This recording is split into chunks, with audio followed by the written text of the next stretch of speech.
All right, firstly, I'll say this is some pretty cruel shit by Sportsnet. I'm getting set for this opener of this 3-game set in Seattle between the Blue Jays and the Mariners, and they're replaying Game 6 and 7 of the ALCS. If there's one thing I don't want to be reminded right now about as a Blue Jays fan, it's what happened last fall. Because this team is in one right now, and suffice it is to say this is a massive series for the Blue Jays. They get set for game 1 of this 3-game set in Seattle. What's going on, everybody? I'm Nick Alberga. This is Flight Deck, a presentation of Bet365. Check out Bet365's 5-run early payout. When your team goes up 5, you get paid. It's that simple. Download the app today. Must be 19 plus. Ontario only. Please play responsibly at BlueJaysNation.com. Hit that like button. Hit that subscribe button. BlueJaysNation.com for the very latest on this Blue Jays team. 5 games under 500, 41-46 on the campaign. They're 3.5 games back of who? The Seattle Mariners. And that's why I think this is such a pivotal series moving forward for this squad. Of course, it took 2 or 3 against Bo Bichette and the New York Mets. A mixed bag once again in that series for the Blue Jays. Bottom line, played a really shitty team, found a way to get 2 of those 3 games at least. Still can't score. Big time issue. But having said that, maybe this is a start of something on Canada Day, July 1, an offensive outburst. And I guess anytime you can get that from the Blue Jays, you'll certainly take it. First and foremost, looking at the rehab start, firstly here for Max Scherzer on this Friday.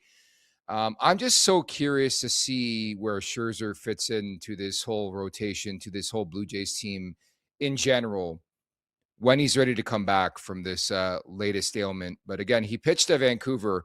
Pretty damn cool for the good folks out in Van if they had a chance to go out and check Max Scherzer pitch a game in high A for Vancouver. 49 pitches, 3 innings, 3 hits, 2 earned runs, 3 Ks, 2 walks. I really want this to work out. I truly do for Max Scherzer. But at this point, there's no telling where the hell this guy is going to be in a month from now. He just can't get his season on track. Although I'll admit that last year was the same type of conversation in the first couple months. And of course, if you guys recall in the second half of the campaign, Scherzer was Scherzer and pretty much signed this guy to be effective in the postseason, which he was. So I'm holding out hope on that front. He did max out at 95 on the gun today, which is great to see. A lot of it's going to be location with Scherzer down the stretch here. And at some point in time, although they're not really saying much in terms of a plan, a schedule for Max Scherzer, I'm intrigued to see what happens when he's ready to go. By the sounds of things, John Schneider speaking earlier today, probably going to need at least 1 more rehab start, if not more. And they'll take a wait and see approach. By the way, in the chat right now, you can chime in. At Prince M7347 writes in, is Cease pitching today? Yes, in fact, he is. Dylan Cease on the hill against Luis Castillo, and pretty much is a home game for the Blue Jays. I love when they go out to Seattle. In fact, this is probably on my baseball bucket list to go out to Seattle to watch the Blue Jays play, but no doubt it's going to be a raucous crowd. I mentioned John Schneider spoke to the media, I guess, about an hour ago, and a couple of notes to tell you guys about. We talked about Scherzer. Still looking forward to Tuesday. The plan for the rotation start there will be built once again around Spencer Miles. You talk about great stories, positive stories in this Blue Jays season. Spencer Miles has been among them, so don't expect Max Scherzer back with the Blue Jays anytime soon, although he is rejoining the squad after this rehab start in Vancouver. Good geography-wise to join the team in Seattle after this high A start in Vancouver. George Springer's wife gave birth to a boy Wednesday. Great news all around. Mom and baby are doing well. When he rejoins the team, still being worked out on that front. And I'll tell you right now, George Springer, among the 15 different players on this Blue Jays squad who could probably use some time off. And so Springer will return at some point in time, but it's been, again, a mixed bag for him. Following the year he had last year, I don't know if the expectation was that he was going to duplicate or replicate things, but it's been nothing close. Elsewhere, Jimmy Garcia, Addison Barger, and Jesus Sanchez are all back in Florida. Garcia's playing catch, Barger rehabbing to the All-Star break, and Sanchez started running. And certainly that has been a big, big story in this Blue Jays season. They can't seem to get healthy at the same time. Like, doesn't anybody out there curious about what this Blue Jays team would look like if everybody and their mother was just healthy? And I get it. Every team is going to deal with injury concerns, and I'm not making excuses for why things have gone awry for this Blue Jays team this season. But man, oh man, it'd be so damn cool to see that batting order with all these guys available, especially the way things went down with Alejandro Kirk, game 6 or whatever it was of the season, going down, missing extensive time. Vladdy's had the back issue, multiple issues, not hitting. Barger. It just seems almost like a cursed season for this Blue Jays team. But luckily enough, we've been talking about this a lot on this channel for the past couple months. They're still within earshot, if you can believe it, of a wild card spot. And as mentioned, Canada Day was really, really good to the Blue Jays. Always encouraging to see this team come out on Canada Day wearing the red, pulling out a victory. I think the added caveat, too, of Bo Bichette being in town. But I thought that was one of the better offensive efforts in recent memory. Is that saying much for this Blue Jays team? It's been a real struggle and bore to hit for this team. But 9 runs and 12 hits, maybe they can build off that. They had 2 bombs on Canada Day, and of course, a 9-3 win over the New York Mets. And naturally, I asked the question, can they carry the momentum?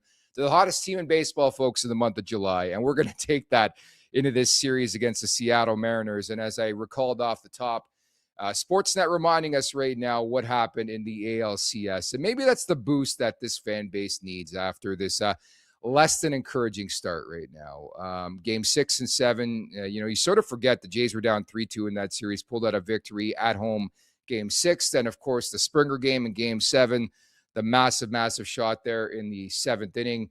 Watching on my screen, that's about to happen in a couple innings from now. But a nice little reminder of what transpired last October into November for the Blue Jays, especially against the Seattle Mariners. And we'll talk about the home crowd, quote unquote, here in Seattle coming up. But how about the rookie campaign for Okamoto? The Big Oak, he has been so damn good, has Kazuma Okamoto.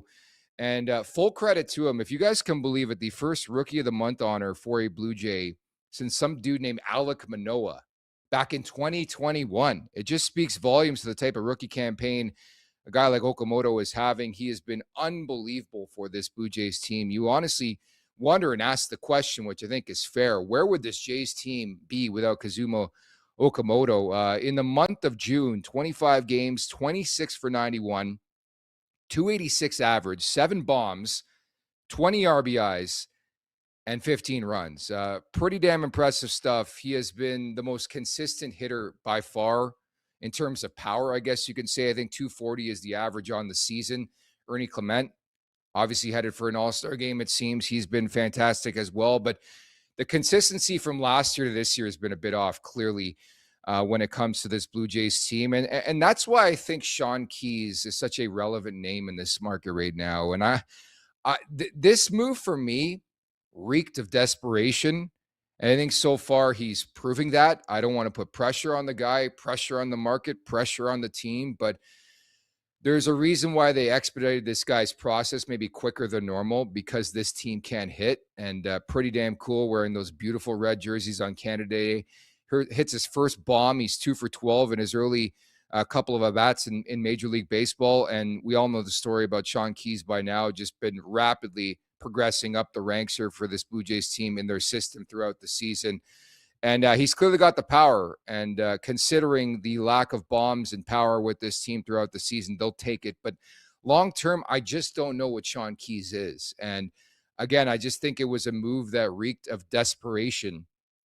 And I think there's going to be trials and tribulations with anybody, never mind a Sean Keyes coming up after having so much success. You don't think teams are watching tape? Like, he's taking on the best in the world now, and it's no longer the minor leagues. And a lot of making it in the pros is about adaptability and how can you evolve as a hitter. And we're going to find out in short order here with Sean Keyes. But definitely a highlight from Canada Day was that 3-run bomb. He was 1 for 4, now 2 for 12. But long-term, I just wonder about the fit when it comes to Sean Keyes. And maybe, fingers crossed, they can get healthy, get Sanchez back, you get Barger back.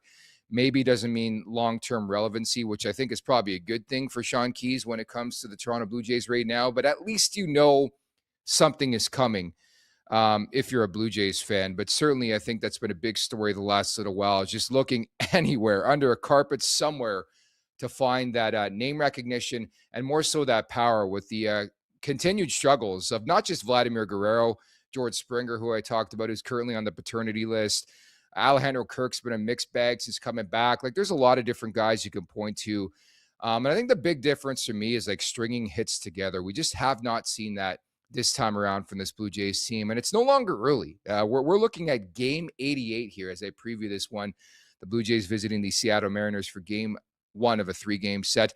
By the way, this segment is brought to you by Table Fare and Social. Heading to the ball game, make Table Fare and Social your first stop, whether you're meeting friends, grabbing a bite, or kicking off the night with a drink.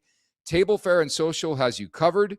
Enjoy great food, weekday drink specials, and an unbeatable location just steps from the subway, GO Transit, and the ballpark. Before first pitch, start your game day at Table Fare and Social. And I mentioned the magnitude of this series. It's actually really big. I know it's easy to say that for every Blue Jays series, but it is in terms of the standings, in terms of the repercussions if it goes south here. And this is the perfect matchup for this team if they want to gain ground in the standings. Everything they just like diarrheaed away in the last 2 weeks. If you guys recall, about a week and a half ago, Blue Jays had that really good outing against the Boston Red Sox. It seemed like they were headed in the right direction, gaining momentum, and another diarrhea job from the bullpen. And next thing you know, they went on a massive losing skid. And just trying to find that consistency, I think, will be the name of the game. And maybe recall a bit of the ALCS last year can be a boost to not only the fan base, but the team on the field. And as mentioned, you guys recall what happened last year in the ALCS, the Blue Jays taking that series in 7 games. But again, the magnitude of this one in the standings is just cannot be understated. 3.5 games back of Seattle in the standings. And, for me specifically as a Blue Jays fan, I get really, really excited for these games in Seattle because watching on TV or you're watching at a bar and you tune in, Blue Jays fans travel so well in Seattle, and it makes sense with the close proximity to the border. And I don't expect anything different this weekend, where I think it's going to be a raucous crowd. There's going to be a lot of blue. It's going to be almost like a home series. And that's why I'm not stunned when I was going over the numbers heading into this series in Seattle. The Blue Jays have been very, very successful in Seattle the last little while, notwithstanding, of course, a couple games here and there. But for the most part, even dating back to last year, I know Seattle won some games at home in that really, really awesome 7-game series in the ALCS, as I've talked about. The Blue Jays, for the most part in the regular season, have had a lot of success out there in Seattle. Plus 16 over a 5-game win streak there, 5 bombs, 301 average, an OBP of 363, 441 in terms of slugging percentage, and the pitching's been outstanding too, 2.93. And I think that honestly will be a theme throughout this series, by the way, and a juggernaut of a matchup, I would say, tonight. I know Luis Castillo isn't 26-27 anymore, but I still think he's a really damn good pitcher. And of course, we all know by now what Dylan Cease can bring to the table. He's on the mound here for the Blue Jays. You see the numbers on the screen. As advertised, I would say, for Dylan Cease throughout this early going as a member of the Blue Jays, 4-4, 3.02 ERA, leads the AL in strikeouts. Not a big-time shock there. The whip's there. For me, and it's always going to be the case with Dylan Cease, is command. That takes me to his last start against the Texas Rangers, where this guy looked like me in beer league, just walking up a storm. And that's where my curiosity, quite frankly, lied when the Blue Jays brought in Dylan Cease, is like salivating over the fact of Pete Walker having a chance to work with Dylan Cease. And as I mentioned, I think so far so good. There's been some turbulence along the way, but I think you look at Cease and what he's done compared to some of the other guys, I'll definitely take it. The numbers look pretty good, but as mentioned against Texas, he's not really going to get hit. This guy throws absolute gas. His secondary stuff, his tertiary stuff is outstanding.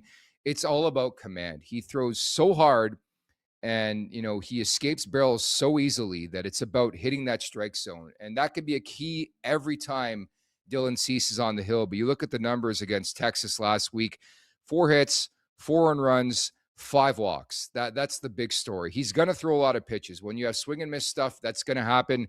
10 Ks, that's a routine thing. Not to foreshadow too much about my bet today, but I like the over 7.5 Ks. Surprise on Dylan Cease. I think more times than not, you got to hit the over on Ks. He's got impressive stuff, but rein it in, pound the zone. These guys can't touch you, man. And I think it's easier said than done, but I just wonder the progress as the year goes on here with Pete Walker at the helm, working with a stud like Dylan Cease, what that ultimately will mean. But bit of a reminder of the good, bad, the ugly when it comes to Dylan Cease last outing against Texas, as mentioned. High pitch count, That's always going to be the case. He only went 4 2/3. As a guy who wants to one day be the ace of this staff, already a close second, he's gotta be a bulldog day in and day out, start after start. And for the most part, I would say he is. But I think managing the command will be a big story, not only tonight, but moving forward for Dylan Cease as he takes the hill for game one of this 3-game set here in Seattle. The opposition, Luis Castillo, we're very familiar with this name by now in Seattle. He's 3-6 on the year, 76 2/3 innings out there, 4.93 ERA, 1.36 whip, 73 Ks, 26 balls, or walks, excuse me. He's not known as much for his strikeout stuff anymore. Back in the day, he was more playing the contact now, and I expect more of that from the Blue Jays bats. Again, they've really, really struggled, so it's your guess is as good as mine as to what the Blue Jays offense will look like tonight. As mentioned, it's one game in the month of July, but maybe it spearheads something for this offense after getting 9 runs and 12 hits back on Canada Day against the lowly New York Mets. But when you wonder about Castillo, I think he's still sort of a top of the rotation type guy, whether he's 1, 2, 3, whatever.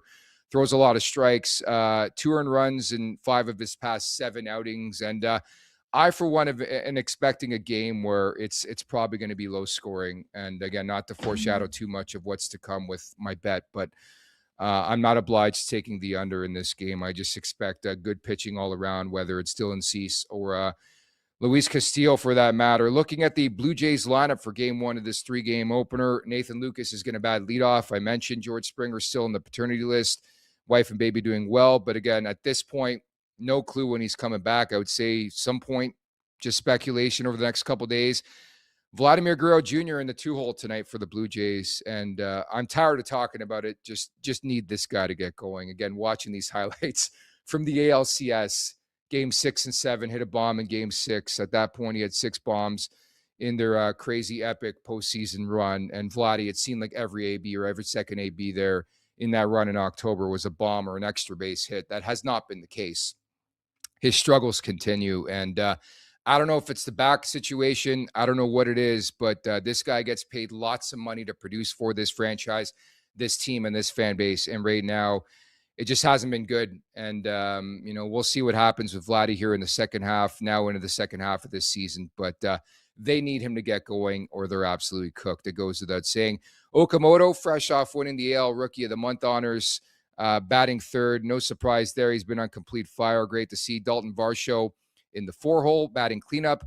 Al Kirk, 5. Catching. Pinyango, 6. Playing left field. Clement, second base, 7th. And Sean Keese, as mentioned, 2 for 12 in his first 3 games as a major leaguer, DHing once again. And Andreas Jimenez playing shortstop here for the Blue Jays tonight. Not much of a shock when it comes to the order. I think you're more times than not, because the urgency is so there right now with this Blue Jays team, they're going to have to roll out a lineup that is built to succeed on a nightly basis. They got to play some really excellent ball here over the next little while. Like I think it's crazy that we're sitting here on July 3rd, and it's not a foregone conclusion that the Blue Jays are in fact going to be buyers at the trade deadline. It's kind of scary, to be honest, but that's baseball, as they say. As for Seattle's lineup, in front of Luis Castillo, JP Crawford is playing third base. He's going to lead off. He's got that speed, of course. Arozarena, a guy we've known for a long, long time in this market, Randy Arozarena, batting second, playing left field. Then you got Ken Zone at DH, batting third. Cal Raleigh, we talk about Vladdy's struggles. Cal Raleigh, after the year he had last year, has been a shadow of himself. Like, I've seen some ridiculous GIFs and memes out there regarding the season Cal Raleigh has put together thus far. But he's a guy similar to Vladdy, I think, could erupt at any time. He's in the cleanup position tonight for the Mariners, catching. Then Mississauga's Josh Naylor, former Mississauga Tiger, batting fifth. I really wanted the Blue Jays to go after that guy in the offseason. Really didn't make it to market. Resigns. It was a good fit from day one. He's playing first base. No shock, batting fifth. Look out for him in this series. Raleigh, batting sixth. Another Raleigh, of course, in right field. Or could be Raleigh for my mistake. Young at second base. Victor Robles, batting eighth in center field. And Emerson at shortstop here for the Seattle Mariners. Get set to take on the Toronto Blue Jays. And they're going to have some vengeance in their minds taking on this Blue Jays squad for the first time since way back when the Blue Jays pulled out that crazy, crazy epic series victory after being down 3-2 in the American League Championship Series, winning Game 6, winning Game 7 at Rogers Center. And I think from the Blue Jays' perspective, you look at a key to victory. For me tonight, it's feed off the home crowd. We talked about Seattle. It's going to be very Blue Jays heavy in terms of crowd support, fan support. Lots of fans because of geography and just going to that ballpark in general. They're going to be fired up, and it's going to be pretty damn cool to hear the roar of the crowd every time Dylan Cease strikes somebody out, or they get a clutch hit, or hopefully a couple of big hits or a home run.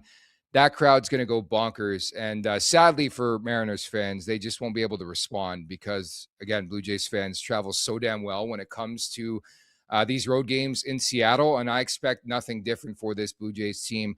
It's getting down to crunch time. I mentioned it. Maybe you can carry that momentum after winning 2 of 3 here against the New York Mets. I didn't think they were that great in that series. I think that was, to me, call me a pessimist, a greater indictment on what the New York Mets have looked like this season as opposed to the Blue Jays catching fire or something like that. But they need to string a bunch of wins together here.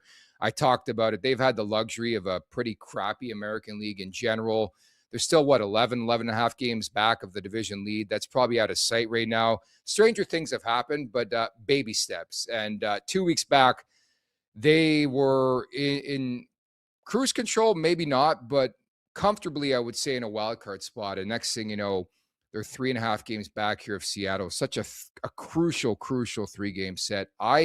The way I view it, you got to grab at least 2 of these games, if not sweep Seattle. Put yourself back in that picture. Put the heat on some of these teams who you can't forget, too, with the trade deadline just around the corner, you're going to be fighting with the Seattles of the world for some of the guys who are going to go out there. And again, at this point, we have no clue if the Blue Jays profoundly are going to be buyers. Like, can we safely say they've put themselves in position to be buyers? I mean, they're likely headed down a direction where they're going to be buyers. I think they almost owe it to this team, especially what happened last year going to Game 7 of the World Series, but more so some of the veterans on this roster like George Springer, who's going to be a free agent after this season. I think it's more likely than not the Blue Jays are buyers at the deadline. I think surely if they lose, 5 out of 6 or 6 out of 8, like they start spiraling, then I think that conversation will be open. But I think if they're in earshot the way they are right now, 3, 4, maybe even 5 games out of a playoff spot, I think they'll have to add. And that'll be the enticing part, is who they go after. I think it goes without saying they're probably going to look to get an arm. We'll see who's available starting wise. What does this all mean for Max Scherzer? And we have this conversation, lather, rinse, repeat every year. The bullpen. I think you need to add at least 1 power arm, if not 2. You can never have enough pitching, whether it's this time of year, into August, into September, you're fighting for a playoff spot, whatever the case may be for this Blue Jays team. And then, best case scenario, you get into the postseason. It can't just be Louis Varland every game. This guy is so unbelievable. I marveled every time I watched Louis Varland pitch. Like, he's just an absolute horse for this team. And I'm just really, really curious, how they look a month from now. We've been waiting and waiting for this Blue Jays team to put everything together. Hasn't happened just yet. As mentioned, coming into tonight's game, they're 5 games behind 500. And they direly needed to put a streak together. And maybe it starts with the New York Mets taking 2 or 3 against Bo Bichette at Rogers Center. Maybe that's the inspiring act they need. But now taking on another really good team in Seattle, ahead of them in the standings, they need this really, really badly. Baseball fans, there's nothing better than a day at the ballpark, but there's nothing worse than waiting in long lines around the ballpark. That's why Bet365 has 5-run early payout when the team you're riding goes up 5 runs at any point in the game. They'll pay your bet out early, right then and there, win or lose. No waiting required. Besides, the earlier you get paid, the earlier you can go back for another hot dog, which is always fantastic news, as we all know. Bet365, download the app and see what early payout's all about. Must be 19 or older, Ontario only. Please play responsibly. If you're someone you know has concerns about gambling, visit connexontario.ca. Terms and conditions apply. Again, don't forget to hit that like button, hit that subscribe button on your way out tonight. But I've cooked together a bit of a parlay here for game 1 of this 3-game set. Again, I love the fact that Dylan Cease is on the hill. I think he's going to be fired up. I think he's probably going to be shocked at the reception he gets from this crowd because, quite frankly, I expect it to be all Blue Jays fans. So I like the over 7.5 in terms of Ks for Dylan Cease. Never want to say it's a safe bet, but this guy is such a punchy king. and I expect no different tonight against Seattle. So give me the over 7.5 Ks here for Cease, and I'm going to play the under. I like Luis Castillo. You parlay with that with the fact the Blue Jays can't hit, and I'm going to play both into a little mini parlay, the under 7 and Cease over 7.5 Ks plus 190 for that bet if you want to play that in this game tonight. I expect a low-scoring game. Whether it's 4-2 game, 5-2 game. I don't expect more than 7 runs, and I expect, quite frankly, some domination by Dylan Cease. I mean, fingers crossed from a Blue Jays perspective, but I think I feel pretty comfortable with Dylan Cease on the hill, and knowing more so that he's coming off a disappointing start where his command was not in check. I like the fact that he's had a couple days here to work with Pete Walker on his release point. And I'm hoping for better command tonight from Dylan Cease. And quite frankly, I've said this all year doing this show. There's a reason why they paid Dylan Cease all that money. It's for outings like this, to get the team cooking, to get them going. You've won 2 of 3 against the Mets. Big momentum builder on Canada Day. 9 runs on 12 hits. Keep that momentum going into this pivotal series against the Seattle Mariners. On top of that, first time you meet this team since the ALCS last year. We all know what transpired there. So we're locked and loaded for this one. I mean, I'm out of words to say when you talk about this series, more so the magnitude. I think by now the fan base and the team knows how big these games are. Of course, game 88 of the campaign, like they're running out of racetrack here, especially with the trade deadline coming up. And so, again, the Blue Jays need to find a way to put themselves in the mix to at least be in a wild card position or be within a game. And so, again, fortunate for them because it's been a really, in my opinion, disappointing start to this season for this team. They're only 3.5 games back of the third wildcard spot as they start play tonight in Seattle. And the great news, too, is the team they're playing is a team they're chasing in that third wildcard spot in Seattle. So, again, it's Dylan Cease taking on Luis Castillo tonight. First pitch just after 10:10 Eastern time, 7:10 if you're watching on the West Coast, the Pacific time zone. Don't forget, Flight Deck Live every game day, 1 hour before first pitch right here on the Blue Jays Nation YouTube channel and on Instagram at Blue Jays Nation. Tomorrow's start time, first pitch, 4:10 Eastern time. I'll be with you starting at 3:10 p.m. Eastern time. Sierra Pelleggi is going to be by as well, and we're going to break down game 2 of this 3-game set for the Blue Jays, and hopefully they're coming off a victory tonight. So that's going to do it. Thank you to producer Thomas Morgan. I'm Nick Alberga. You've been listening to Flight Deck and watching Flight Deck. Enjoy the game. We'll talk tomorrow. Take care, everybody. Thanks for watching the live stream. If you want more content like this, Blue Jays focused, make sure to